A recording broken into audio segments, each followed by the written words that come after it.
That is exactly how it was. I did the smoke test. Chimney on the left is from Mrs. Fowler's boiler on the ground floor. Chimney on the right is from the flat they're doing up, the flat the bloke died in. And this was about a month ago when the man died? Yeah. They said it was from natural causes. But if that chimney was blocked in the same way as I found it, it would have been the carbon monoxide that did it for him. Definitely. But post-mortem would have established cause of death. Yeah, if there was a post-mortem. What do you mean if there was any doubt, it would have been a post-mortem? Well, usually, Sarge. There's no usually about it. Why are we raking up an old sudden death that's been put to bed? As if we haven't got enough on. Are you a qualified gas engineer? Yeah, I am. So what's the situation with the other flat? Well, luckily it's very drafty. But that's what saved the old girl. That and the dog she keeps letting in and out the back door. Getting rid of the bad air and that. But it's all right now? Yeah. The chimney's unblocked, but her boiler needs a service. I told her I've turned off the gas till I get it OK from the landlord. Lady, Mrs. Cross. She called you in the first place? Yeah, that's right. About the top flat? Yeah, that's right. But they're both safe now? If someone doesn't block them off again, yeah. Are you saying someone deliberately tried to prevent carbon monoxide from escaping? Look, the old girl is the last sitting tenant. Now, property like that is worth a lot more with vacant possession. I'm just telling you what I found, how it looked. I appreciate your concern, Mr. Rowe. But with a sudden death, there would have been a post-mortem. The cause of death would have been established by now. You're sure they got it right? Carbon monoxide poisoning causes a discoloration of the skin. It goes a pinky colour. I think they would have noticed. Yeah, well, people do make mistakes, though, don't they? Dave, Sergeant Boyden would like to see you in his office right away. Do you know what it's about? Sudden death, month ago? The doctor says the cause of death was heart disease.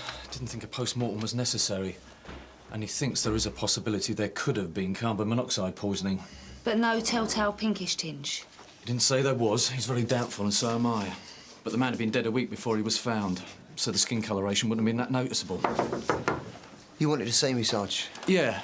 45 Malput Road. You dealt with a sudden death about a month ago. Mr. Williams, mid-60s, heart attack? Yeah, that's right, yeah. What were the circumstances? He'd been dead about a week. They'd noticed a smell coming from his room. I answered the call, knocked the door down, and oh, there he was. And what did you find? Well, nothing much, really. He was slumped in his chair, stone dead. No evidence of carbon monoxide in the room? Well, I didn't do a lot of breathing in until the window was open, to be honest, Sarge. The doctor had actually seen him a week before he died, tried to get him into hospital, but the bloke wouldn't listen. Unstable angina, I think it was, severe chest pains. It's all right, we're not looking for someone to blame. I'm still pretty sure it was a heart attack. Well, Inspector Monroe came down on that one anyway. He was the supervising officer? Right. Well, no one need worry, because the body was cremated. Well, that's handy then, Sarge.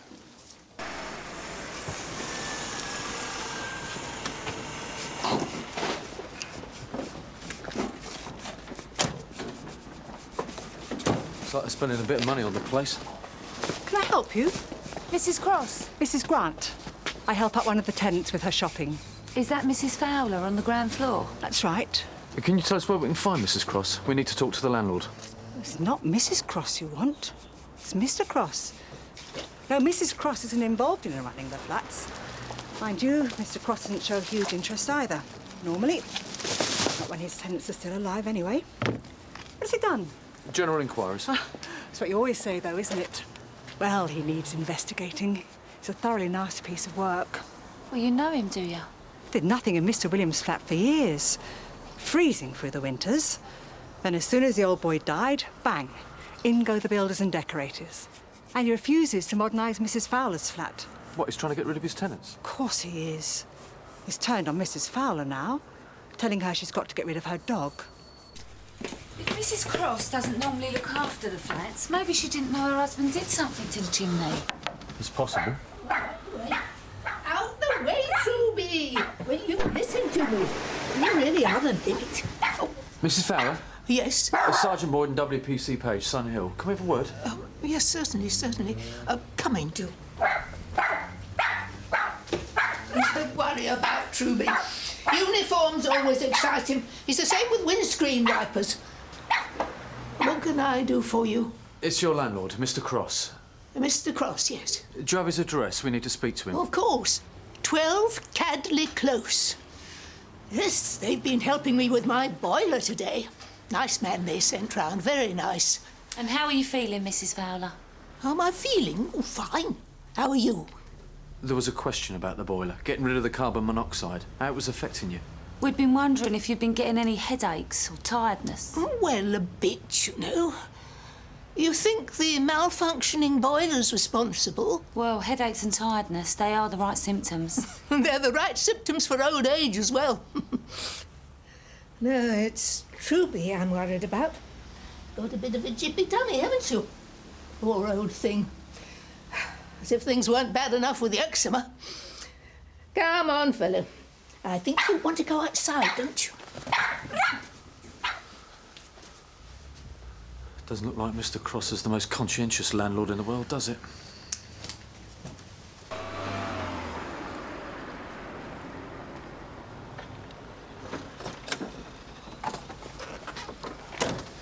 They seem to live more comfortably than their tenants.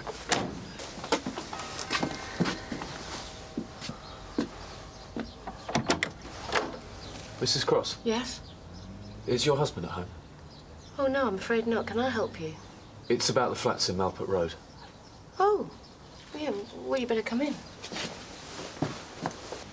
Well, the painters phoned to say they'd had the fire on to help the paint dry and that it wasn't working properly. I mean, I had no idea. So obviously I phoned a gas engineer straight away. But he didn't say anything to me about a blocked chimney when he phoned. He left it to us. Oh, I see. We'd like to have a look at the roof of the flats, if that's all right. Yeah, I'm sure that's fine. You need to speak to my husband first, though. He deals with all the flats business. He was at a meeting this morning. That's why I handled the gas boiler thing. We'd like to get it sorted out as soon as possible. Oh, right, then. Well, I'll try and get him on his mobile. You don't think this carbon monoxide thing had anything to do with Mr. Williams' death, do you? Probably not. The cause of death was given as heart disease. Hi, it's me. Sorry to interrupt. But there's been a bit of a problem with the gas fires, the boiler at number 45. I've called out the gas engineer and... Well, I know that, but it needed doing now, and you said you didn't want to be disturbed, so... Sorry. If you just let me explain... He seemed a bit put out that she'd called the gas engineer. Didn't he just? You seen that? Selby, the estate agents. You think they're selling it? Fine. He'd like to talk to you. Right. My husband normally deals with all the gas maintenance things. He used to work for the gas board years ago. Thinks the engineers are too expensive. That's why he was a bit, Right. you know. We'll see you then. He's on his way. Thanks. Mrs. Cross, we couldn't help noticing the letter from the estate agents. Were you thinking of selling the flats? I think my husband got a valuation out of interest just to see what they were worth. That sort of thing.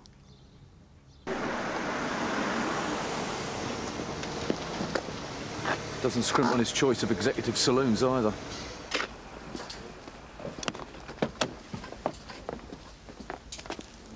Is Mrs. Fowler all right? Seems to be. Oh, thank God for that.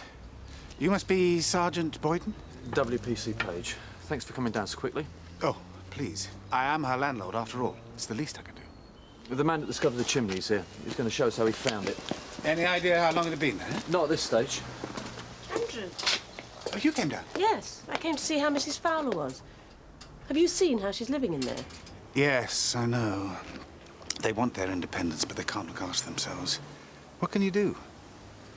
I'm going to have one of those carbon monoxide detectors fitted. That's for definite. I'll insist on it.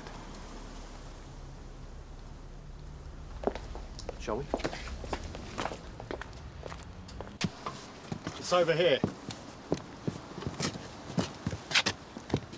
And these will cover in the outlets. And this is exactly as you found them? Yeah, pretty much. Well, there's no question they were put there deliberately. Do you think they might have been a contributory factor in Mr. Williams' death? What do you think? What is it? A kid's prank? A burglary? But how would they get up here? And who would do such a thing? You'd want to start by looking for someone with a motive. All right, Mr. Rowe. A landlord with one less sitting tenant. Are you saying I'm a suspect? We will need to talk to you at some stage. Sooner the better. Well, I don't want this hanging over me either. I've got enough to think about without adding murder suspect to the list. That's all I need. I don't believe this. So if you'd like to ask for me at the front desk. We'll have to be here about 11:30. What's happening? And I'd appreciate it if you could see me quickly. I've got a lot on. I'll see you as soon as I can, Mr. Cross. Andrew, I've got to go and talk to the sergeant at the station. Apparently, I'm a murder suspect. what does he say? Well, thanks for the expression of total disbelief. Thank you very much. Well, how did it look? Like the chimney had been blocked deliberately. Well, you think it was Cross? Maybe, only we don't have a body, and the official cause of death is heart disease. Anyway, why would a landlord want to knock off a tenant who's at death's door? Well, maybe that'd be the ideal time to do it, and everyone would assume it was heart disease. I'd say the wife isn't sure. Apparently, Charlie Williams was her uncle. He died penniless, and they had to organise the funeral. She says he wanted to be buried, but her husband insisted on cremation. I think she's beginning to ask herself why. You didn't have to give me a lift, you know, I could walk. It's all right. We're going in that direction. Anyway, it gives us a chance to have a chat. Tell us, did you get the flats valued before or after your uncle died? Why are you asking? Just wonder what difference a sitting tenant made to the value. My uncle lived there voluntarily. We didn't have a written agreement. He wasn't a sitting tenant as such. Well, he was living there free? Yes. That's very generous. Well, not really. It used to be his place. We took it over and did the repairs on the understanding that he could live there for the rest of his life. And what about Mrs. Fowler? Is she a sitting tenant? Will you stop the car, please? What is it? Will you just stop the car? I'd like to walk.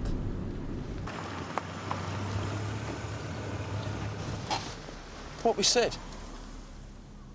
With sitting tenants, the property's probably worth about 50% of the vacant possession value. That's about 80 or 90 grand difference, all right? Is that what you wanted to know? Look, is there something you want to tell us? I mean, it might help to share it, Kathy. It is Kathy, isn't it? We couldn't help noticing there was a bit of friction between you and your husband. He's been under a lot of pressure at the moment. Right. What kind of pressure? Financial? School fees. The Y has to send them to... Is that why you're trying to sell the flats? Look, I've probably said too much already. Hang on a second, Kathy. If you do decide you want to talk to somebody, you know where we are. Just ask for me or Polly, all right? What do you reckon, Sarge?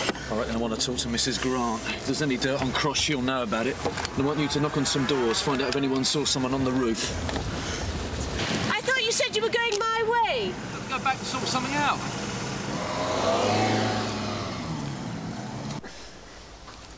To be honest, I don't often look up at the roof, so I wouldn't have seen anyone. All right, well, thanks anyway. That's okay. Bye. No luck? I left a message from Mrs. Grant to call us. How about you? Nothing.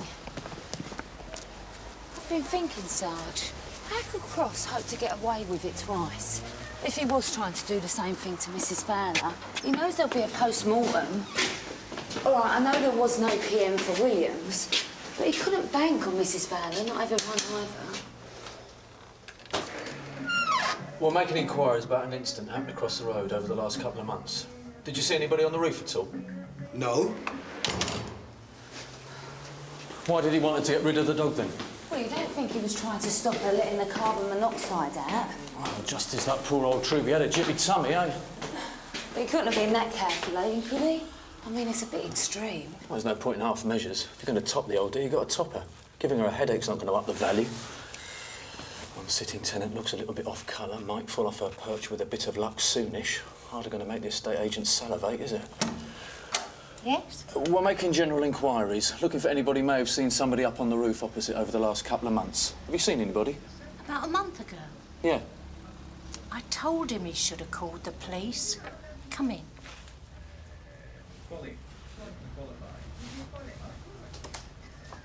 He was sitting here reading his paper.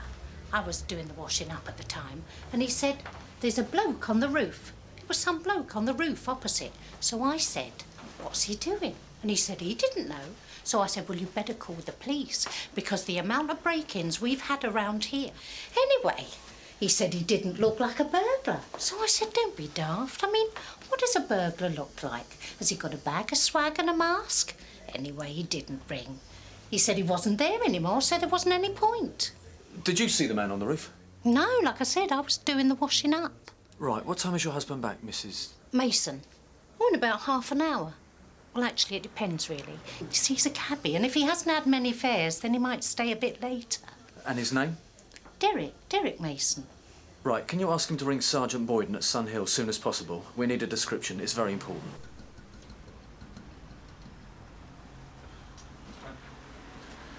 Right, there you go. Sign that and return it to us in the week, OK? Look, we agreed 11:30. I can't hang about. The sergeant said he would see me as soon as he could. Yeah, and I'm sure he will, sir. Well, I'm sorry, but that's not good enough. I came down here voluntarily. I can't wait any longer. Sir?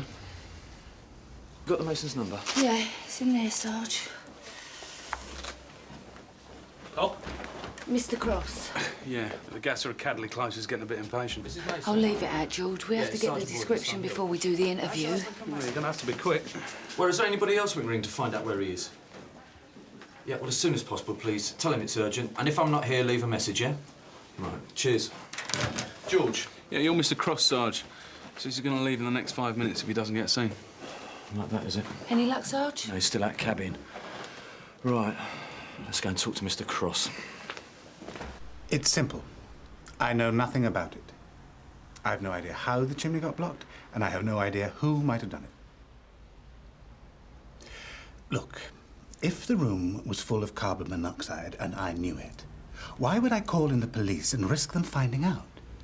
Carbon monoxide is odourless. They may have felt the effects of it, though, a fuzzy head or whatever.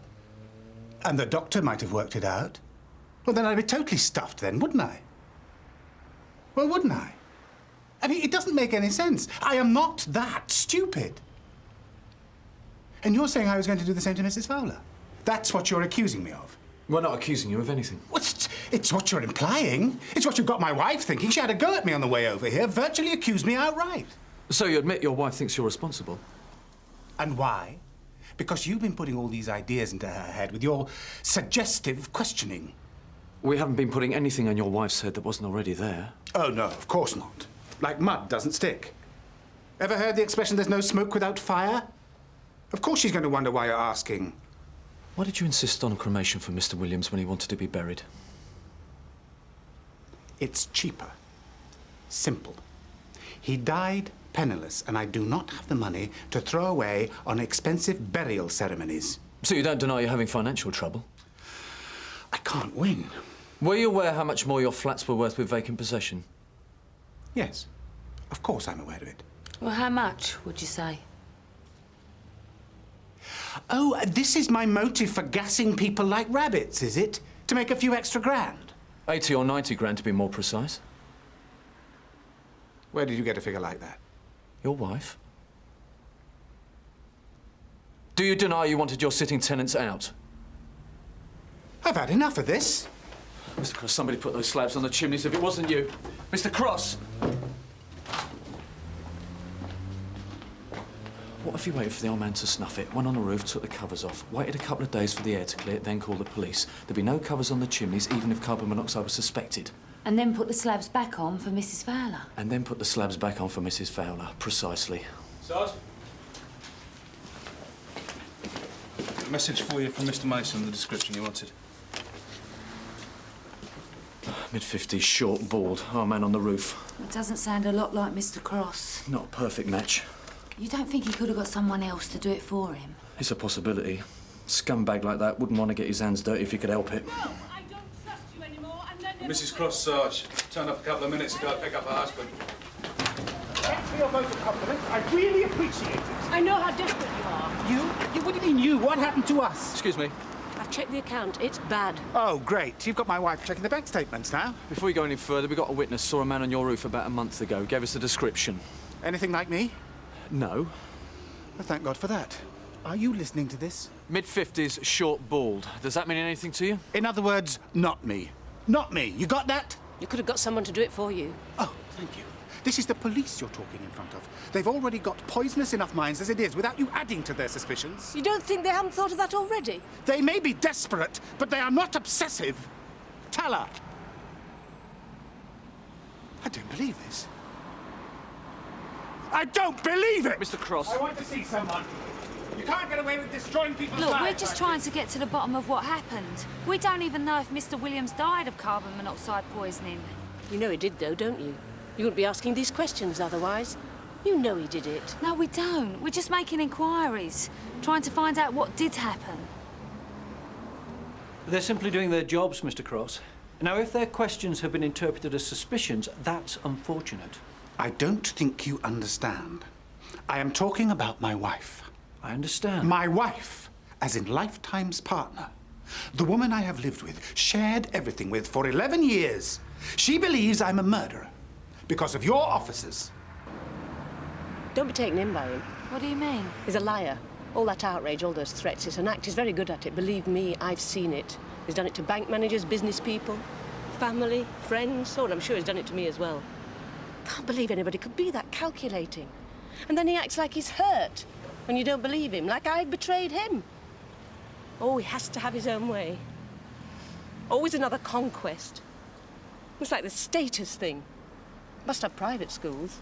Must live in the right house. Must have the right car. The right stupid car. This stupid. It's a stupid. Please, Mrs. Cross! What do you think you're doing? I want you out of the house. It's over. I want a divorce. That's it. If you want to speak to me, get yourself a lawyer. You can keep the car. The finance company probably want it back anyway. Kathy! This is your fault. You're going to pay for this damage. Mrs. Grant. I heard about the gas engineer's suspicions.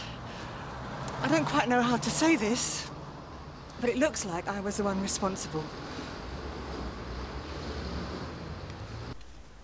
We asked Mr. Cross if he could block up the fireplaces in Mrs. Fowler's sitting room and bedroom because of the draught.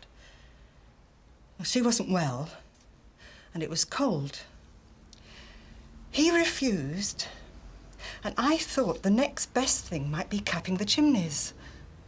It wouldn't cost anything, and the draught was terrible. I know this chap Freddie, who's a bit of a handyman.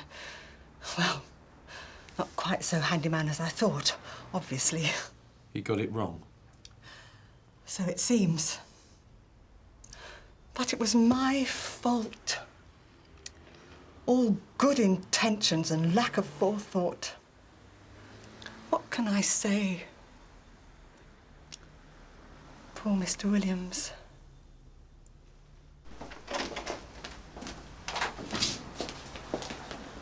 Have you got a charger?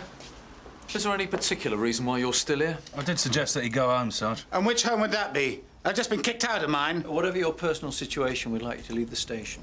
But she killed him. Now, please. She's admitted it, and you're not going to charge her? This is not the last you've heard of this.